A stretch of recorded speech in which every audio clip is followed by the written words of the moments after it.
bu leen fàtte abonné activer cloche de notification bi sur toutes les notifications loolu mooy waral bépp vidéo bu ñu dugal ngeen mën ca jot ci sens yi ak Khidma Media TV liggéey bi du laal suuf. di am ay kàddu yoo xam ne ndey kàddu ndigal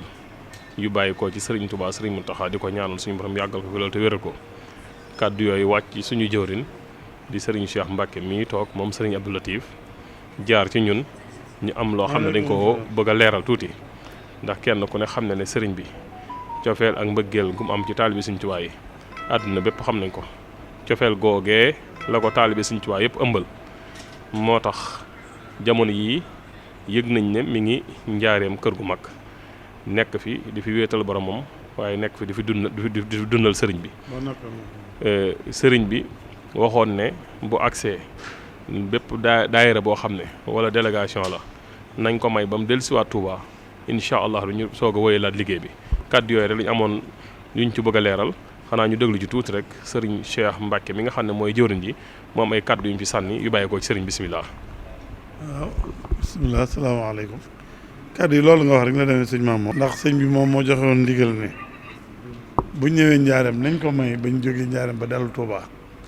loolu nag xëy na dañ ko jotu doon a tasaare ci kaw siiwal ko. ba tax am ñu jéggoon ñu jékki-jékki dégg sëñ baa ngi njaareem ay daayira jékki-jékki ñëw fi te noonu buñ sañoon ku jóg ngir sëriñ bi dañuy dox suñ kem kàttan ngir nga mën a gis sëriñ bi boo demee ba mënoo gis nag bu nu sëñ bi yónnee ci yónnu ci yow waaye buñ ne sëñ bi ne nañ ma nekk Touba itam ko ñëw njaareem ci ñàkk yëgoo bu ñëwee gis nga dul jàppandi moo tax nu bëgg nag fu waaye nekk yëg ko ba nga xam ne nañ bàyyi sëñ ba mu del si Touba ba wax bi su tàmbalee liggéeyam wax nee na bu ko yàlla defalee jàmm fekk alxames dana del si Touba xëy na lu weesu alxames jooju daayira bu yëglu danañ la mën a wax nga jàll si waaye bëgguñu kenn ñëw te gisoo loolu rek moo doon kàddu yi jërë ngeen jëf salaamaaleykum wa rahmatullah. jërëjëf waaleykum salaam wa rahmatullah kon mbokku taalibe yi kàddu yooyu lañ amoon